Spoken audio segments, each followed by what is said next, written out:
Sebelum lanjut ke videonya, jangan lupa tekan tombol like, comment, and subscribe.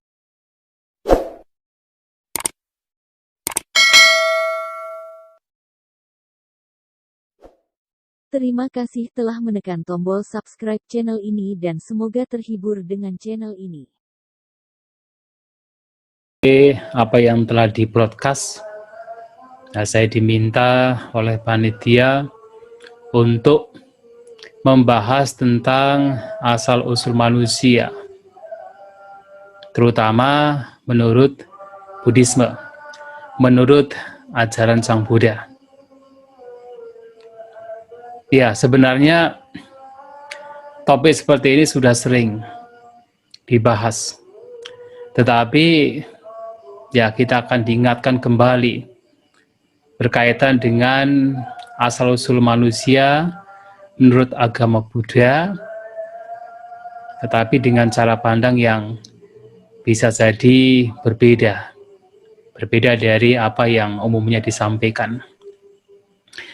Bapak Ibu Saudara-saudari sekalian, seperti yang kita ketahui bahwa kehidupan manusia itu memang misteri, menjadi banyak pertanyaan. Mengapa? Karena kita pada umumnya tidak tahu dari mana kita berasal. Dan kita pun juga tidak tahu kemana setelah kita meninggal. Dari mana kita berasal kita tidak tahu, ya setahu kita sekarang hidup. Dan kemana kita akan pergi juga kita tidak tahu. Maka dua hal ini menjadi sesuatu yang dipertanyakan oleh hampir setiap manusia. Sebenarnya kita berasal dari apa? Itu yang pertama. Yang kedua, apa yang terjadi, yang akan terjadi setelah kita meninggal, kita tiada. Nah, dua pertanyaan ini sering kita tanyakan. Nah, yang akan kita bahas adalah yang pertama, sebenarnya kita manusia itu berasal dari mana? Asal-usul manusia itu berasal dari apa? Secara sekilas, ya kita tahu bahwa kita berasal dari orang tua kita. Ya, kalau dalam agama Buddha, kelahiran sebagai manusia ini disebabkan karena tiga hal. Dari apa yang tampak. Yang pertama adalah karena ada faktor seorang ibu sedang subur. Yang kedua, ada percampuran antara pria dan wanita. Ya, percampuran buah antara pria dan wanita. Yang ketiga, karena ada gandhava, atau dengan kata lain ada Padisandhivinyana, ada kesadaran penghubung. Kalau ketiganya ini bergabung, maka akan muncul kelahiran. Yang dalam hal ini adalah kelahiran manusia. Tetapi ada pertanyaan lain. Sebenarnya manusia awal itu dari mana? Yaitu dipertanyakan oleh sains maupun oleh agama. Nah, secara sains, secara ilmu pengetahuan umumnya, dipercaya bahwa manusia ini awal-awalnya itu berasal dari Afrika. Nah, kita dikatakan manusia ini memiliki banyak spesies. Ada sekitar 15-20 spesies. Yang kesemuanya itu berasal dari Afrika. Mengapa demikian? Karena selama ini sampai sekarang ini fosil manusia yang ditemukan yang tertua itu berasal dari Afrika. Nah, sehingga umumnya secara sains, secara ilmu pengetahuan, manusia berasal dari Afrika sekitar 6 juta tahun yang lalu. Karena fosil yang tertua ini ditemukan atau katakan berumur sekitar 6 juta tahun yang lalu. Yang itu berasal dari Afrika. Ada sekitar 15-20 spesies Nah, sekarang yang bertahan cuma satu spesies, yaitu Homo sapiens, kita-kita ini. Jadi ternyata manusia itu juga banyak spesiesnya. Tentu lebih banyak binatang, lebih banyak tumbuhan. Kalau binatang tidak terhitung. Bahkan dalam satu jenis pun, misalnya burung pun, ada banyak sekali spesies. Serangga banyak sekali spesies. Tetapi manusia yang sampai sekarang ditemukan sekitar 15-20 spesies. Dan yang bertahan itu adalah Homo sapiens, kita-kita ini. Nah, semua manusia yang sekarang ada, itu adalah satu spesies, Homo sapiens. Maka Sang Buddha di dalam Vaseta Sutta juga pernah mengatakan bahwa berbeda dari tumbuhan dan juga binatang yang memiliki banyak spesies, ternyata manusia itu hanya punya satu spesies. Itu disebutkan oleh Sang Buddha di dalam Vaseta Sutta, Sutta Nipata. Dan ini seiring sesuai dengan apa yang ditemukan oleh yaitu sains, bahwa sekarang hanya ada satu spesies manusia, yaitu Homo sapiens. Walaupun awalnya sebenarnya juga ada beberapa yang tadi dikatakan 15-20 spesies. Nah, kemudian menurut sains, manusia ini juga mengalami perkembangan yang dikatakan diawali dari bahwa nenek moyang manusia itu, kalau menurut Darwin, menurut sains itu ya berasal dari semacam binatang kera besar. Ya, dari kera besar kemudian berevolusi yang mengalami perubahan yang sifatnya adalah dalam jangka waktu yang panjang sekali, sehingga kemudian menjadi sekarang kita manusia modern. Nah, jadi diawali dari spesies manusia yang seperti kera besar dengan diketemukan yaitu tulang manusia, terutama kepala tengkorak manusia yang mempunyai size, mempunyai ukuran, bentuk yang berbeda, yang seperti monyet, kemudian berubah sampai yang sekarang manusia secara modern. Dan juga mereka menemukan bahwa secara yaitu behavior atau secara perilaku juga mengalami perubahan. Jadi yang awalnya itu manusia dikatakan berjalan bukan dengan dua kaki, ya seperti monyet, seperti kera, kemudian lama-kelamaan setelah beberapa juta tahun dikatakan baru bisa berjalan dengan menggunakan dua kaki. Yang awalnya mereka itu hidup dengan berburu, ya, kemudian lama-kelamaan sampai sekarang kita hidup yaitu settle down, kita hidup seperti sekarang ini. Ada perkembangan, secara behavior juga ada perkembangan, secara peradaban juga ada perkembangan.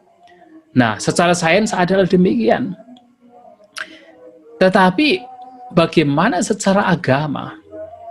Nah, secara agama manusia secara umum, terutama agama yang berasal dari Abraham, ya kita tahu bahwa secara umum bahwasanya, artinya secara agama bahwasanya manusia ini diciptakan oleh Tuhan, diciptakan oleh katakan kekuatan luar.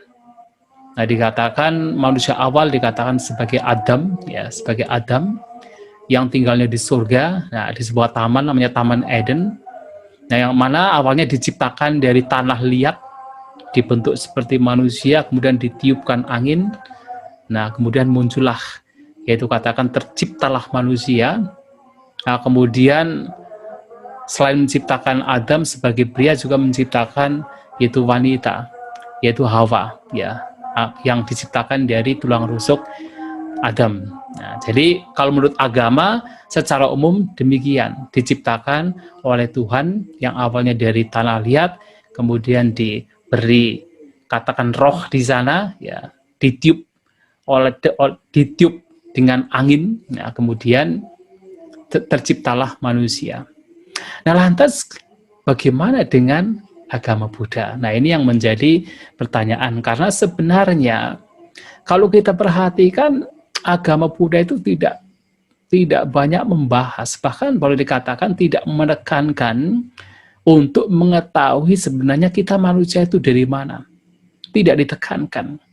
Karena ajaran Sang Buddha itu lebih menekankan pada bagaimana sekarang saat ini kita mengakhiri duka. Yang ditekankan oleh Guru Agung kita Sang Buddha. Bagaimana saat ini sekarang manusia kita terlahir sebagai manusia, kemudian berusaha untuk mengakhiri penderitaan. Tetapi walaupun demikian ada referensi. Ada referensi yang berkaitan dengan bagaimana manusia yang sekarang ini ada. Nah, referensi tersebut bisa kita temukan, bisa kita baca di dalam Aganya Sutta. Nah, khotbah, salah satu khotbah yang bisa kita baca di dalam Digha Nikaya, terutama bagian yang ketiga. Nah, di sana ada sutra yang Aganya Sutta yang memberikan referensi bagaimana manusia, terutama yang ada di bumi ini, boleh dikatakan tercipta atau keberadaan manusia itu bisa di-trace back, bisa dijejaki pada kehidupan pada yaitu planet bumi ini.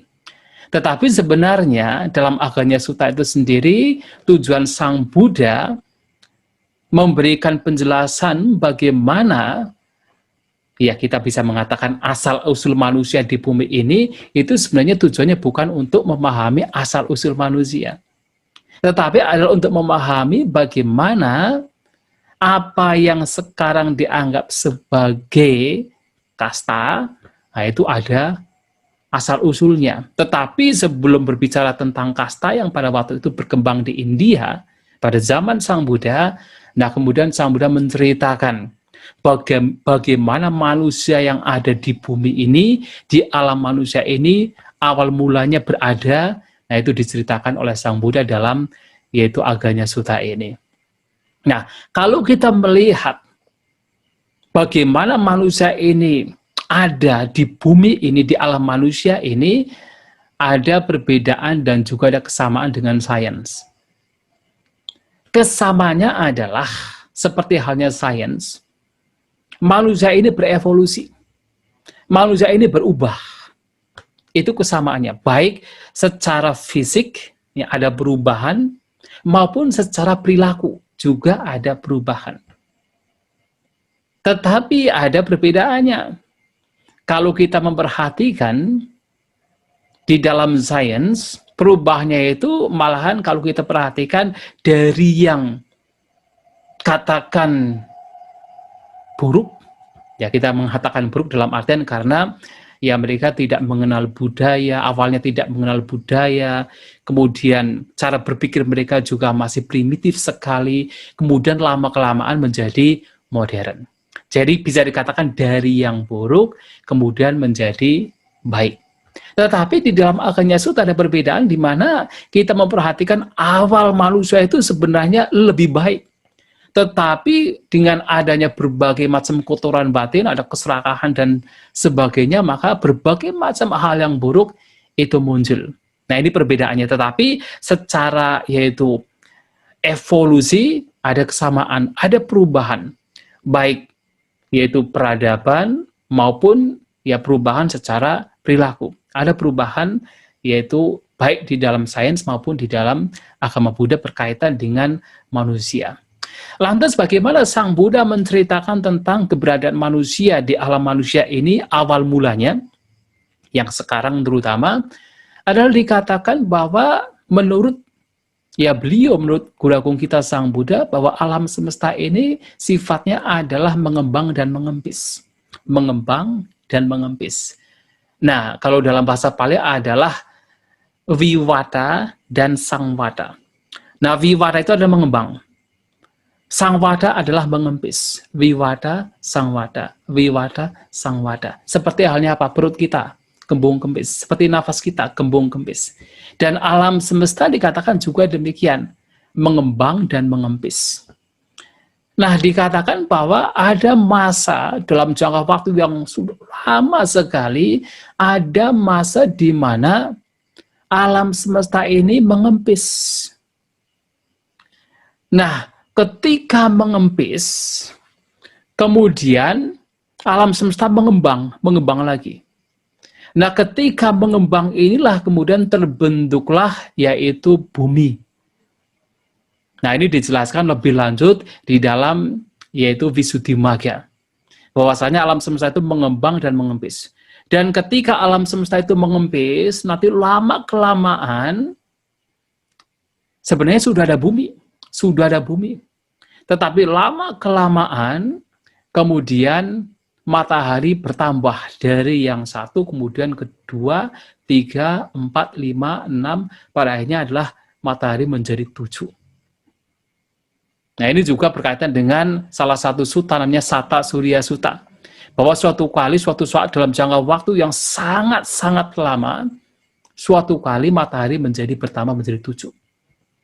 Nah, ketika matahari menjadi 7 ini, karena alam semesta mengempis, kemudian matahari menjadi 7, kemudian terjadilah yaitu kebakaran dalam artian bumi ini meledak. Yang orang mengatakan dengan istilah kiamat. Nah, ternyata yang meledak itu, kalau kita melihat dari Visuddhimagga, itu tidak hanya satu bumi saja. Tetapi ternyata 100.000 miliar tata surya itu meledak. Nah, ini kalau dalam sains bisa dikatakan dengan yaitu Big Bang. Jadi suatu saat dikatakan alam semesta itu menjadi mengecil, mengempis, kemudian ya dengan tekanan yang maha dahsyat kemudian meledak. Nah, dikatakan ketika alam semesta meledak, itulah kemudian yang dikatakan sebagai mengembang. Yang tadinya mengempis, meledak, kemudian mengembang. Vivada. Nah, dalam proses yang sangat lama, muncullah bumi. Nah, dikatakan jadi alam semesta itu akan ada hujan yang maha besar. Nah, butiran-butiran hujan itulah yang membentuk bumi. Nah, jadi satu butir itu satu bumi. Jadi butirannya maha besar, itu ada bumi. Nah, makanya di dalam Aganya Sutta dikatakan awal mula bumi ini terbentuk, itu semuanya adalah air. Nah, jadi kalau kita berbicara tentang bumi yang bulat, ya sebenarnya dalam agama Buddha juga sama, bumi itu bulat. Nah, bisa ditengarai dengan apa? Dengan awalnya itu ada butiran-butiran air yang itu adalah membentuk bumi. Ya, butiran air yang boleh dikatakan maha besar. Ya, bumi ini yang berbentuk bulat, yang berbentuk bulat, yang awalnya itu adalah semuanya itu adalah air.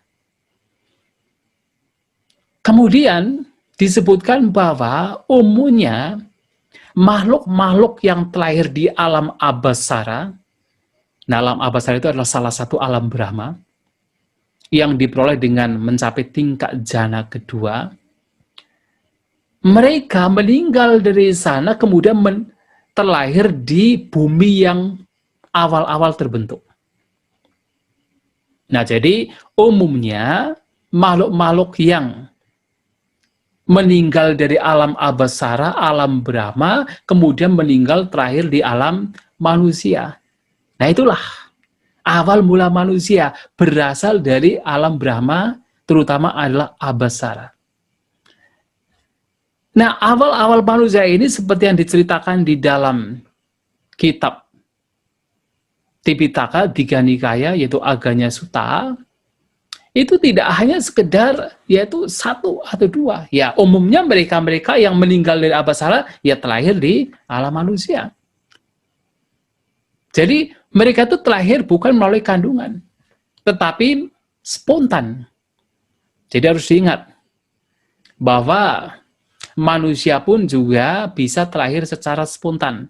Jadi tidak hanya secara kandungan, tetapi ada beberapa kasus di mana manusia terlahir secara spontan. Nah, salah satunya adalah awal-awal manusia ini terbentuk yang berasal dari alam Abhasara ini, mereka, jadi bukan satu, ya, tetapi mereka meninggal dari sana, lahir di sini secara spontan.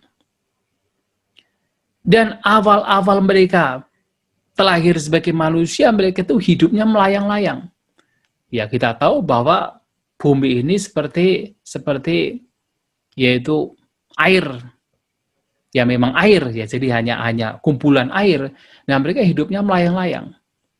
Nah, karena kekuatan konsentrasi mereka, kekuatan kebajikan mereka, kekuatan mereka yang baru terlahir dari alam abasara, mereka hidup melayang-layang dengan badan yang bercahaya.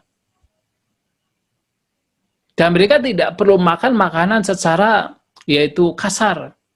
Mereka bisa bertahan dengan apa? Dengan yang disebut piti baka. Piti baka artinya makanan yang itu adalah kegiuran. Artinya dengan batin yang tergiur, dengan batin yang diselimuti piti, kegiuran, itulah yang menjadi makanan mereka. Mereka bertahan karena piti. Mereka bertahan karena batin mereka. Dan mereka mengalami kehidupan seperti itu dalam jangka waktu yang sangat-sangat lama. Jadi kalau kita bicara tentang umur manusia, ya salah satu umur yang tidak ada batasannya adalah manusia. Manusia itu memiliki umur yang tidak terbatas. Artinya apa? Artinya bisa pendek sekali, baru dalam kandungan langsung meninggal, bisa panjang sekali, berjuta-juta tahun, bisa terjadi. Umur manusia. Nah, mereka hidup begitu dalam jangka waktu yang sangat lama. Nah, dikatakan pada waktu itu belum ada siang malam, belum ada matahari, belum ada bulan, belum ada tahun dan sebagainya, dan mereka juga belum dikenal sebagai wanita dan pria. Karena apa? Badan mereka bercahaya. Dan ada kemungkinan, ada yang mengatakan bahwa kenapa tidak ada siang dan malam, kenapa tidak ada matahari, tidak ada bulan, tidak tampak. Ya belum tampak, karena badan mereka bercahaya. Ya seperti kalau kita misalnya berada di tempat malam-malam, ya kita berada di tempat yang bercahaya, kita tidak bisa melihat bintang. Nah, karena mereka itu hidupnya bercahaya, badan mereka bercahaya, maka ada yang mengatakan kemungkinan itulah yang membuat bulan, matahari, bintang tidak tampak, tidak kelihatan. Bukan berarti tidak ada, tapi memang tidak tampak, tidak kelihatan. Nah, tetapi setelah sekian lama, ada beberapa makhluk manusia ini mencoba untuk mencicipi bumi. Nah, dikatakan bumi pada waktu itu seperti air susu yang setelah beberapa lama didiamkan. Jadi kalau kita membuat minuman dari air susu setelah beberapa lama didiamkan, apa yang terjadi? Permukaan dari air susu itu seperti ada selaputnya. Nah, disitulah dikatakan demikian. Kemudian ada beberapa orang manusia yang awalnya hidup bercahaya kemudian mencoba mencicipi. Nah, dicicipi. Kemudian dirasakan di lidah mereka, wah enak. Rasanya manis, rasanya enak sekali. Nah, kemudian yang lain-lain juga ikut. Ya karena keserakahan yang lain-lain juga ikut. Nah, begitu mereka sudah mulai mencicipi makanan yang ada di bumi, nah disebutkan dalam kitab yang sama, dalam sutta yang sama, nah, kemudian cahaya mereka hilang. Nah, cahaya mereka mulai hilang. Nah, jadi badan mereka sudah mulai lebih kasar, tapi belum kasar sekali. Ada evolusi juga. Badan mereka itu sudah mulai kasar. Nah, karena perbedaan sudah mulai tampak, maka mereka sudah bisa menengarai. Ada yang cantik, ada yang kurang cantik. Ada yang elok, ada yang kurang elok. Begitu melihat perbedaan demikian, wah yang merasa dirinya lebih tampan, lebih cantik, lebih indah, kemudian merendahkan yang kelihatan tidak lebih indah. Kesombongan muncul. Kebencian terhadap yang tidak indah muncul. Jadi ada keserakahan, ada kebencian juga berkembang, kesombongan juga berkembang. Mengapa demikian? Karena moha delusi. Karena ketidaktahuan, maka loba dosa moha sudah mulai berkembang. Nah, setelah sekian lama dikatakan karena keserakahan mereka, maka bumi ini juga mengalami evolusi, mengalami perubahan. Yang tadinya makanannya itu seperti tadi selaput susu yang dipanaskan setelah beberapa saat ada selaputnya, kemudian tumbuhlah tumbuhan yang lain, ya seperti ya dijadikan sebagai makanan, yaitu seperti jamur. seperti cendawan. Dan mereka juga mulai makan. Dan rasanya juga sama, rasanya itu enak. Rasanya manis seperti madu, seperti mentega. Nah, dikatakan sebagai mentega kelas 1, kelas yang paling tinggi. Seperti madu murni, rasanya manis, jadi rasanya enak. Nah, kemudian mereka dengan keserakahan mulai makan, dan makan. Nah, lama-kelamaan, badan mereka semakin kasar. Kelihatan semakin kasar. Kesombongan mereka juga semakin bertambah. Nah, lama-kelamaan, tumbuhan yang seperti jamur cendawan itu pun juga hilang seperti yang tadi, yang seperti selaput susu itu juga hilang, yang sekarang juga hilang. Ketika hilang kemudian tumbuh tumbuhan seperti bambu yang juga warnanya juga putih. Dan mereka juga mulai makan. Dan rasanya juga manis sama seperti yaitu yang tumbuhan yang pada awal, tetapi lebih kasar lagi. Semakin mereka makan zat bumi atau makanan yang di bumi tersebut, semakin keserakahan itu muncul. Semakin kesombongan juga muncul, karena tubuh mereka juga semakin kasar. Maka perbedaannya juga semakin kelihatan, semakin tampak. Nah, sehingga dengan keserakahan mereka, bumi pun juga mengalami evolusi, mengalami perubahan. Tumbuhan yang seperti cendawan, seperti bambu ini lenyap, kemudian barulah kemudian muncul yaitu tanaman padi. Nah, dikatakan muncul tanaman padi. Tetapi awalnya padi ini pun juga berbeda dari padi zaman sekarang. Nah, dikatakan padi pada zaman itu, pada awal-awal itu, dikatakan tidak memiliki skam, tidak ada kulitnya. Dan begitu dipetik itu langsung masak. Jadi dipetik langsung masak, langsung bisa dimakan. Nah, ketika mereka mulai makan tumbuhan yang sekarang kita kenal sebagai padi, walaupun berbeda dari zaman dulu, ya sesuai dengan apa yang disampaikan dalam kitab Aganya Sutta, nah tubuh mereka semakin kasar, dan perbedaan antara pria dan wanita juga menjadi tampak.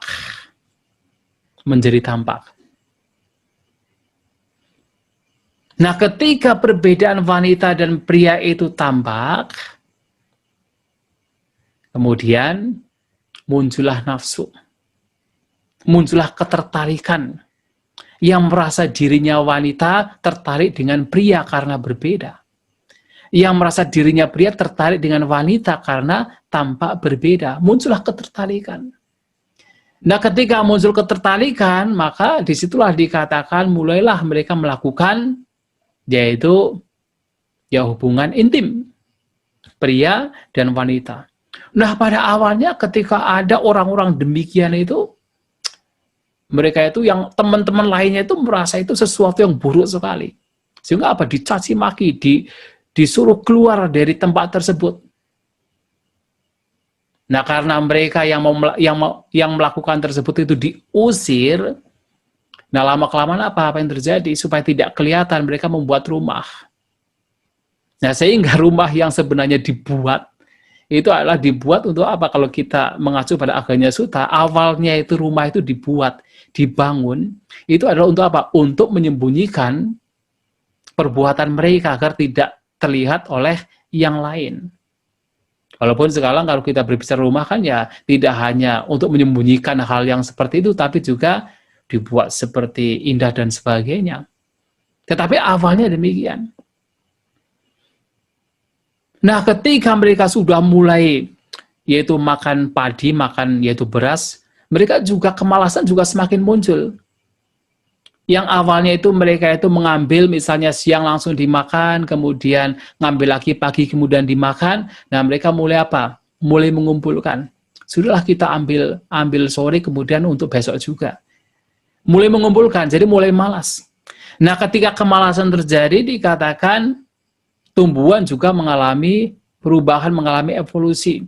Yang tadinya itu tidak ada sekam, tidak ada kulit, yang tadinya itu ketika diambil sudah matang, kemudian mulai ada kulitnya. Nah, mulai kemudian ada yaitu sekamnya. Dan yang awalnya itu langsung bisa masak, kemudian diambil sekarang, baru besok akan masak.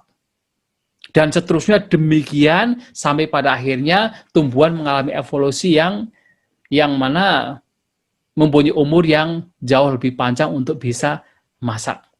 Nah, mereka mulai mengumpulkan, pada akhirnya ya bidang tanah yang ada tumbuhannya ini dibagi-bagi, dipilah-pilah.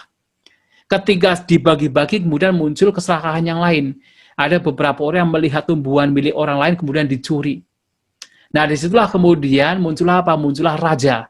Jadi mereka mengumpulkan, yang mereka berkumpul, kemudian menunjuk satu orang, dijadikan sebagai pemimpin mereka. Untuk apa? Untuk memberikan hukuman yang mencuri. Untuk memberikan reward, memberikan hadiah kepada mereka yang berbuat baik. Nah, jadi di sini bagaimana manusia itu mengalami evolusi dari awal yang sebenarnya kelihatannya lebih baik, tetapi kemudian karena keserakahan, kebencian, kesombongan, karena kebodohan, kemudian mengalami perubahan. Dan perubahan mereka tidak hanya fisik, tetapi juga perubahan yang membawa pengaruh kepada alam, membawa pengaruh kepada yaitu bumi itu sendiri. Ya, kita perhatikan dalam khotbah lain juga dikatakan, ternyata berbagai macam musibah yang terjadi di lingkungan sekitar kita juga karena apa? Kejahatan manusia. Nah, dikatakan semakin manusia itu jahat, tidak baik, tidak punya moralitas, maka akan semakin banyak musibah, akan semakin banyak bencana alam. Nah, demikian pula kita memperhatikan awal mula manusia yang di bumi ini, awalnya itu mereka ya kelihatannya baik sekali dari alam abasara, tetapi kemudian lama-kelamaan karena keserakahan, karena kebencian, karena kesombongan, nah kemudian mereka menjadi yaitu ya perilaku mereka berubah, kemudian bumi mereka juga berubah. Katakan bumi sekarang pun juga berubah karena perilaku yang berubah, karena katakan kondisi kualitas batin manusia secara umum juga berubah. Dari yang baik kemudian mengalami degradasi, mengalami penurunan moralitas, dan itu yang mengubah. Tidak hanya mengubah perilaku manusia, tapi juga mengubah yaitu alam semesta. Nah, jadi kalau kita perhatikan asal-usul manusia yang sekarang adalah dari alam abasara. Tetapi pertanyaannya adalah, apakah dari alam abasara ini adalah awal manusia? Nah, itu juga tidak. Ternyata awal manusia pun juga bukan dari abasara. Yang dari alam abasara pun juga berasal dari alam lain. Kalau kita rujuk lagi dan lagi, yang kita dari alam abasara umpamanya, dan dari alam abasara pun juga dari alam lain, yang dari alam lain juga dari alam lain. Dan kalau kita rujuk lagi, kita trace back, kita katakan menjejaki ke belakang lagi, setiap individu, setiap manusia, bahkan setiap makhluk, maka Sang Buddha mengatakan bahwa awal mula sangsara, awal mula pengembaraan setiap makhluk itu tidak diketahui. Memang sepertinya awal mula manusia yang di bumi sekarang itu dari alam abasara, menurut agama Buddha, dari alam abasara. Tetapi yang makhluk-makhluk dari alam abasara pun juga berasal dari alam lain, dan akan terus demikian. Nah, kita masing-masing individu, masing-masing makhluk, masing-masing manusia itu juga telah mengalami kelahiran yang begitu banyak, lahir mati yang begitu banyak, bahkan uncountable, bahkan tidak bisa dihitung. Maka Sang Buddha mengatakan dalam salah satu khotbah, ya, dalam satu khotbah, yaitu terutama di dalam Samyutta Nikaya, Anamataga Samyutta, ya, dalam salah satu yaitu bagian dari Sangyutta Nikaya, Anamataga Sangyutta. Nah, Sang Buddha mengatakan begini, ini saya baca dalam bahasa Pali ya. Anamata goyang bikawi sangsaro, wahai para biku, pengembaraan, di sini yang dimaksud adalah pengembaraan dari makhluk, itu tidak diketahui awalnya. Ya, jadi pengembaraan makhluk itu tidak diketahui awalnya. Nah, sangsara itu adalah pengembaraan. Puba koti nak panyayati avija niwaranang satanang tanah sangyojanang sandavitang sangsaritang.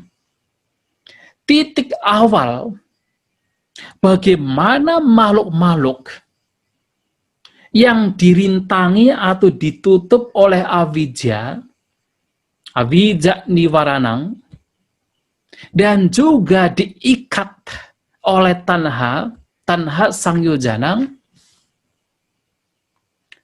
itu tidak diketahui karena sudah mengembara, sudah berkelana begitu lama.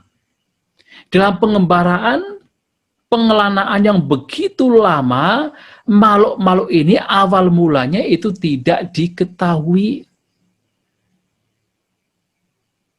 Nah, bagaimana Sang Buddha mengatakan demikian? Ada berbagai macam perumpamaan. Seperti misalnya dalam khotbah yang tadi saya sebutkan, Anamataga Sangyutta, ada satu khotbah yang namanya Tinakkhata Sutta. Khotbah tentang tina. Tina itu artinya rumput, kata itu artinya cabang. Ya, jadi dikatakan begini, Sang Buddha mengatakan, kalau seandainya semua rumput, semua ranting, semua cabang yang ada di seluruh Jambudipa, yang ada di seluruh India dikumpulkan menjadi satu, kemudian dihitung satu persatu, ini ibuku, ini nenekku, ini ibu nenekku, dan seterusnya, bisakah kita bisa menyelesaikannya? Tidak bisa. Sementara kita belum habis menghitung, ada beberapa yang sudah hancur. Dan ada beberapa yang sudah tumbuh. Kita tidak bisa menyelesaikannya. Kenapa? Nah, ini untuk mengetahui bahwa kehidupan kita sebagai manusia, sebagai makhluk di alam pengembaraan ini itu sudah begitu lama. Tidak bisa dihitung. Dan juga perumpamaan lain. Kalau misalnya bumi ini kemudian diambil perkepal, jadi di India itu ada buah namanya buah jujube. Nah, buah jujube itu ya kalau kita boleh mengatakan misalnya buah apel gitu. Bumi ini kemudian diambil, dibuat bulatan-bulatan menjadi banyak apel yang terbuat dari bumi ini. Kemudian kita hitung satu persatu. Oh, ini ibuku, ini nenekku, ini ibu nenekku, ini nenek dari nenekku, misalnya begitu. Terus begitu. Apakah bisa selesai? Sulit untuk menyelesaikan. Mengapa? Ya karena terlalu banyak. Tidak bisa dihitung. Nah, kehidupan kita itu seperti itu. Tidak bisa dihitung, uncountable. Bahkan perumpamaan lain juga diberikan. Sang Buddha bertanya kepada para bhante, kepada para siswa beliau. Seandainya ada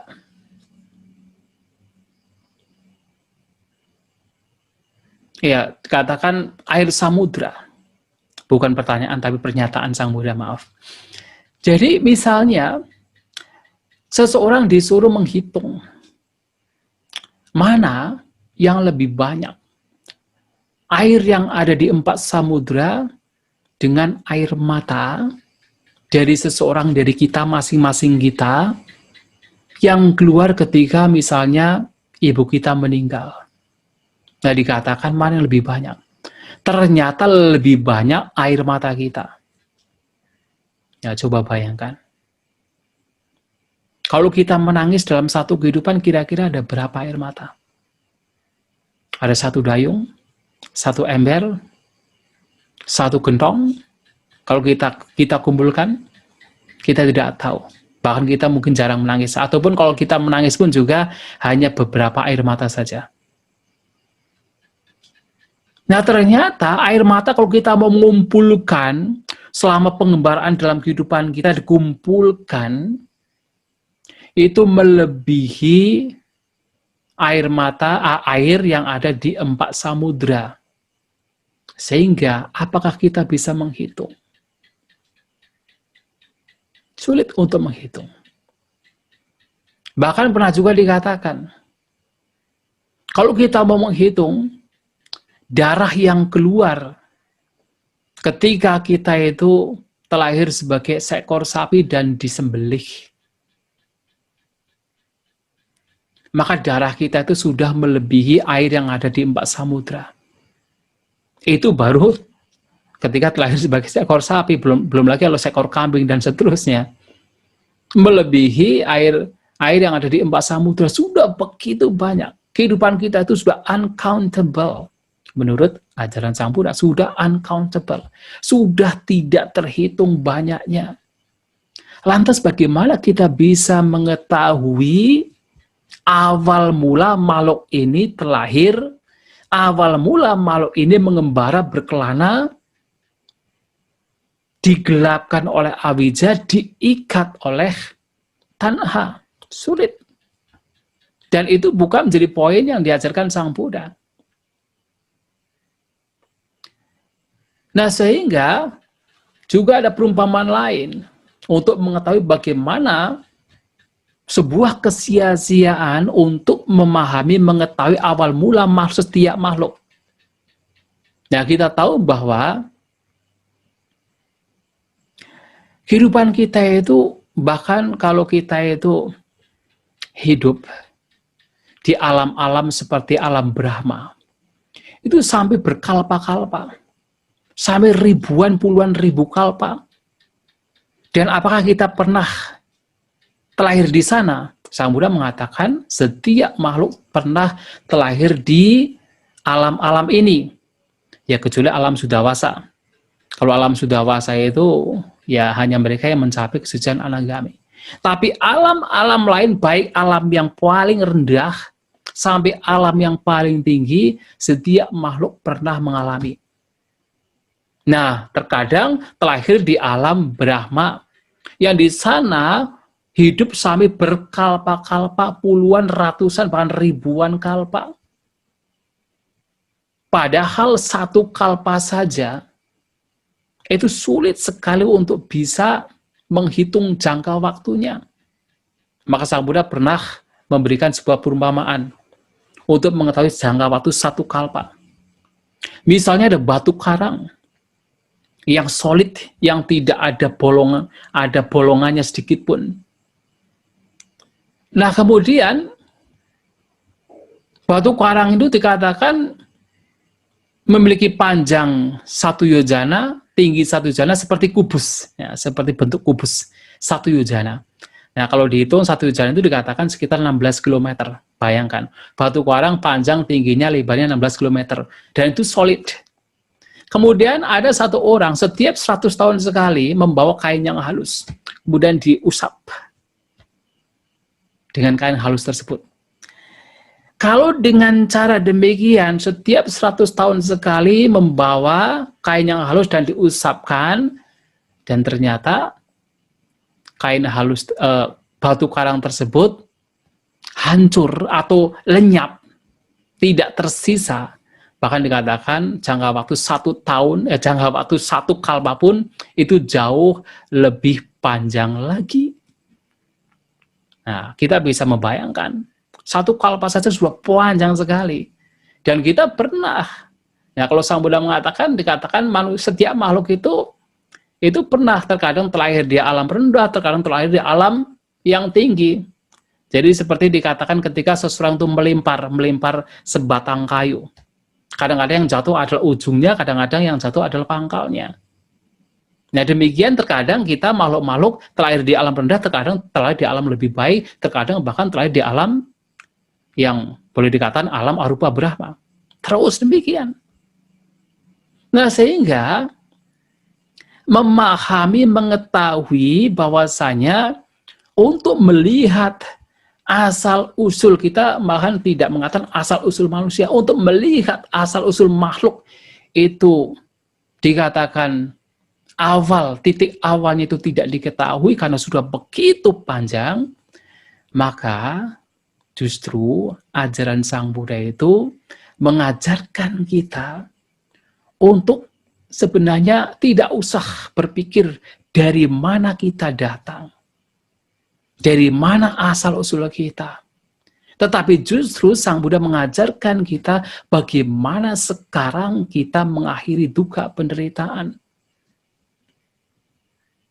Sang Buddha memberitahukan kepada kita sebuah fakta yang mana kita itu, kehidupan kita sudah uncountable, sudah tidak bisa dihitung. Untuk apa? Supaya kita memunculkan apa? Nibbida. Memunculkan semacam kemuakan, ketidaktertarikan. Memunculkan supaya tidak memunculkan nafsu ragawi terhadap dunia. Supaya kita tidak melekat, supaya kita segera mengakhiri duka penderitaan. Maka yang menjadi poin ajaran Sang Buddha adalah bagaimana sekarang saat ini kita diajak untuk mengakhiri duka. Melihat, katakan awal, mencoba untuk mengetahui awal mula kehidupan kita, manusia, makhluk itu sebuah kesia-siaan. Tetapi bagaimana sekarang kita berusaha mengakhiri duka. Oleh sebab itu, Sang Buddha mengatakan di beberapa khotbah beliau, Sacanang bikawe, catunang bikawe sacanang, ananu Buddha apati veda, ewa medang diga madanang sangsaritang sandavitang, mamancewa tumhakanca. Wahai para biku, karena tidak memahami, tidak menembus 4 kebenaran mulia, atau katakan tidak menembus, tidak memahami 4 kebenaran, ya tentu di sini adalah 4 kebenaran mulia. Demikianlah saya dan kalian telah begitu lama, 3 madanang, telah begitu lama berkelana dan mengembara. Nah di sini Sang Buddha memberikan pemahaman kepada kita. Kita telah sangat lama mengembara dan berkelana di alam tumimba lahir. Dan dalam pengembaraan yang ini kita tuh mengalami banyak duka, mengalami banyak penderitaan. Mengapa bisa demikian? Karena kita tidak memahami 4 kebenaran mulia. Maka di sini Sang Buddha mengajak kita, memotivasi kita adalah bagaimana kita ini jadi alih-alih mencari tahu kapan awal mula kita itu ada, tetapi mengajak kita untuk mengakhiri penderitaan yang muncul karena pengembaraan di alam tumimba lahir. Ya Sang Buddha masih mengajarkan pada para siswa beliau untuk memiliki misalnya pemahaman Bubbe Niwa Sanusatinyana, mengetahui kehidupan yang lampau. Tujuannya adalah satu, tujuannya adalah supaya memunculkan apa? Memunculkan nibbida, memunculkan yaitu kemuakan, karena melihat, memahami bahwasanya kehidupan itu banyak duka, kehidupan itu banyak penderitaan. Maka yang menjadi poin adalah bagaimana sekarang kita mencoba untuk mengakhiri duka, mengakhiri penderitaan yang muncul, yang terus timbul, yang terus kita hadapi selama berada di alam tumimba lahir. Dan dengan apa? Dengan memahami 4 kebenaran mulia.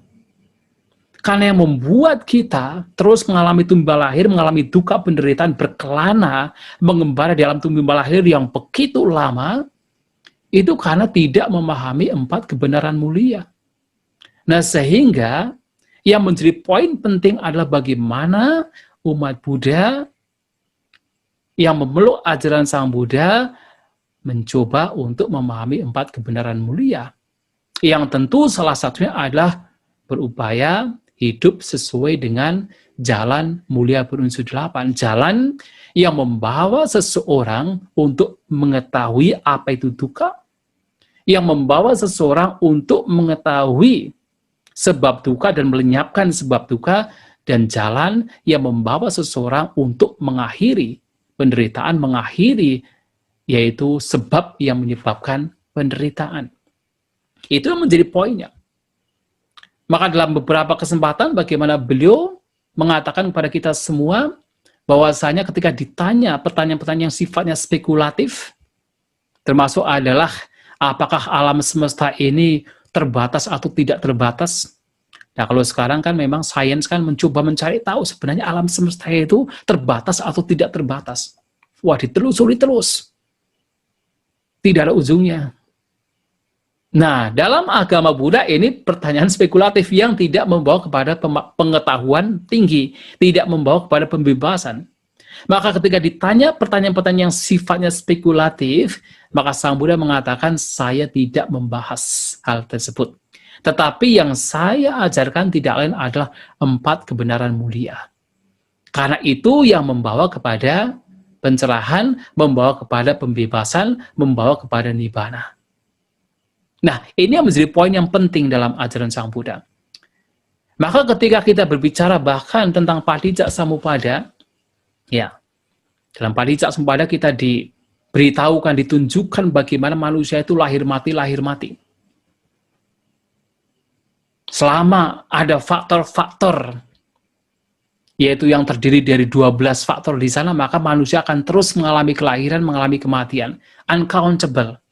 Tidak bisa dihitung, terus akan mengalami demikian. Dan tidak diketahui ujungnya, kapan awija muncul awal mulanya. Seperti yang tadi disampaikan oleh Sang Buddha. Tidak diketahui awalnya, kapan awal mula itu awija itu muncul. Tidak diketahui. Dalam Paticca Samuppada, terutama Dwada Sangga Paticca Samuppada, 12 faktor sebab musabab yang saling bergantungan. Nah, di sana kita ditunjukkan bagaimana manusia makhluk, ya tentu tidak hanya manusia, tapi semua makhluk terus mengalami kelahiran, kematian yang seperti tidak ada endingnya, dan juga tidak diketahui awalnya. Karena apa? Karena faktor-faktor ini. Yang di sana ada avijja, ada tanha, ada upadana, berbagai macam kotoran batin yang membawa kepada yaitu pengembaraan di alam tumbuh lahir. Makanya kemudian Guru Agung kita Sang Buddha berbicara tentang Dwadasa Angga Paticca Samuppada. Kalau kita mengikuti Dwadasa Angga Paticca Samuppada dalam artian mengikuti avijja, yang kemudian memunculkan sangkara, kemudian memunculkan vinyana, dan seterusnya, itu disebut sebagai micca patipada, jalan yang salah. Maka, tujuan dari kita memahami Paticca Samuppada adalah bagaimana kita memotong tumimba lahir, memotong kelahiran. Dengan cara apa? Ya, avijjaya deva asesa viraga nirodha sangkara nirodhanti. Jadi dengan lenyapnya mencoba bagaimana berusaha mengupayakan untuk melenyapkan, memadamkan secara total avijja itu sendiri. Ketidaktahuan itu sendiri, sehingga apa sangkara dan seterusnya itu terpotong. Nah, itu disebut sama patipada. Maka sekali lagi bahwa ajaran Sang Buddha ini lebih menekankan, memberikan prioritas kepada bagaimana saat ini, sekarang, kita berusaha untuk melenyapkan duka penderitaan dengan cara tentunya melenyapkan sebab mengapa kita menderita dengan kita memperhatikan jalan mulia berunsur 8. Nah, sehingga Bapak Ibu Saudara-saudara sekalian tentang pertanyaan asal-usul manusia, ya kalau kita berbicara manusia yang sekarang, ya dikatakan sesuai dengan Aganya Sutta, ya tentu kita tidak tahu karena ini yang tercatat dalam teks Aganya Sutta bahwa manusia ini ya awalnya dari alam abasara. Tetapi tentu dari alam abasara pun juga dari alam-alam lain juga. Nah, kemudian kita masing-masing manusia ini pun juga ya secara kasat mata kita ya terbentuk karena apa? Ada Gandhava, ada ibu yang yang sedang subur dan ada, katakan tadi, percampuran pria dan wanita. Tetapi sebelum itu pun juga kita telah mengembara dalam kehidupan-kehidupan yang lampau, dan oleh Sang Buddha dikatakan anamataga, sangsara. Jadi bahwa pengembaraan yang begitu lama ini tidak diketahui awalnya. Nah, sehingga yang paling menjadi penekanan adalah bagaimana sekarang, saat ini, kita sebagai manusia, sebagai katakan umat Buddha, ya berusaha untuk yang paling penting, yang terpenting adalah berusaha untuk mempraktikkan ajaran Sang Buddha, yaitu demi apa? Demi akhir segala bentuk penderitaan. Nah, itu yang menjadi poin yang ingin saya sampaikan pada kesempatan malam hari ini. Terima kasih, dan semoga apa yang saya sampaikan bisa dipahami. Ya, semoga ya kita semua maju di dalam Dhamma, sampai satta bhavantu sukhitata, semoga semua makhluk berbahagia.